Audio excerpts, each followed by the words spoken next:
Avant qu'on en parle, je vous présente quand même, docteur en chirurgie dentaire, diplômé de la faculté de Bordeaux, il y a un petit moment. Hein, 94, ouais, bon, okay. Ça va. Et vous êtes ici à Ramat Gan. Hein. Oui. Et alors vous faites de l'implantologie, réhabilitation prothétique, esthétique, dentaire, digitale, soins généraux. Et moi je me suis arrêté vraiment sur cette affaire de l'implantologie sous sédation. Profonde. Oui. Alors racontez-nous pourquoi déjà pourquoi. Ce qui se passe, c'est que les trends, la nouvelle mode de ces 10-15 dernières années, c'est de faire des implants en un jour. Donc quand il y a des problèmes, des gros problèmes dentaires qui nous obligent à extraire toutes les dents d'une arcade, enfin d'une des deux mâchoires ou les deux en même temps, ce qu'on fait, c'est qu'on extrait, on fait les implants et la personne ressort avec un bridge provisoire vissé. Ça veut dire 2-3 jours après déjà être capable de sourire, de manger mou quand même. Mais ça permet d'éviter les prothèses amovibles. Mais le bridge, permet sur 3 dents, normalement. Non, il n'est pas sur 3 dents. Non. Mais moi, en général, je mets entre 6 et 8 implants parce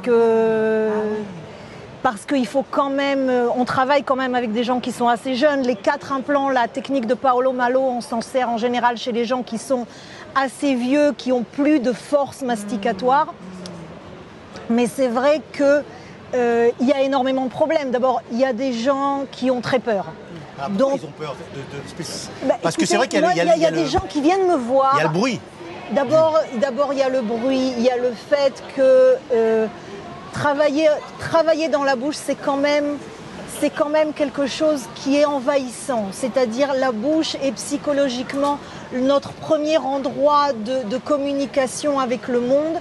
Et il y a énormément de gens qui ont eu des traumatismes, de douleurs assez fortes chez le dentiste, de dentistes qui n'étaient pas super sympas et doux et machin.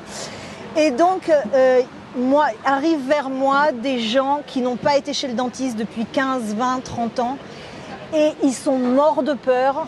Et la seule façon de les traiter, c'est de leur proposer cette sédation et à partir du moment où ils arrivent, donc ils s'endorment, moi je fais ce que je veux et au moment où je commence à avoir besoin de leur coopération, parce qu'il y a un moment où il faut coopérer, quand on met un bridge, il faut fermer, il faut ouvrir, donc à ce moment-là on les réveille, mais ça leur permet d'abord de passer le traitement qui peut être assez long, ça dépend, il y a des fois où on a besoin de faire des greffes osseuses, où on refait tout l'os antérieur et puis bon, chez les femmes en plus, ça nous permet de remplir un petit peu, de changer les volumes.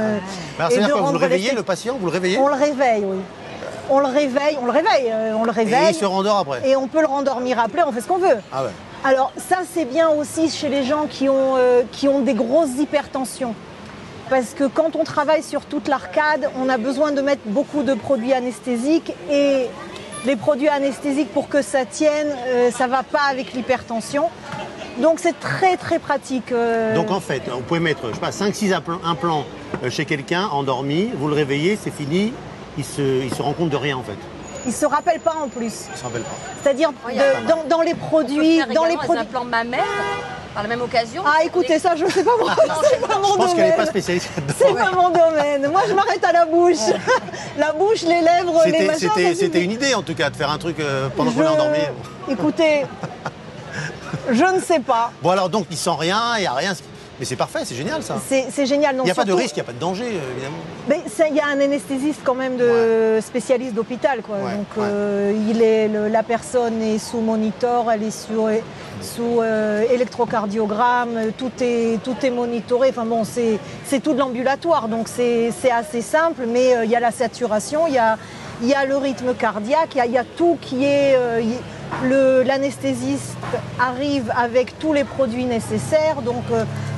Vous faites ça que pour les implants ou pour d'autres soins on fait ça pour les peureux, pour les hypertendus, pour tous ceux qui ont des problèmes cardiaques, pour tous ceux qui le demandent.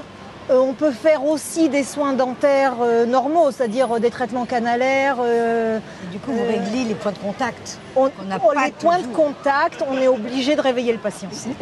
Oui, c'est ça. Donc, Donc c'est très pratique, on commence en fait, si vous voulez, toute la préparation, là ça marche un petit peu à l'envers, c'est-à-dire que toute la préparation du cas se fait à l'avance, c'est-à-dire qu'on prend des photos, on décide avec le patient avant l'intervention quelle est la forme des dents, comment il était quand il était jeune, qu'est-ce qu'il veut exactement. Tout ça joue aussi tellement sur les os de exactement, tout à fait. Et donc moi je travaille digitalement, donc je fais une, ça s'appelle en hébreu, ça s'appelle une srika, c'est-à-dire une lecture digitale du visage, des photos, des dents, etc.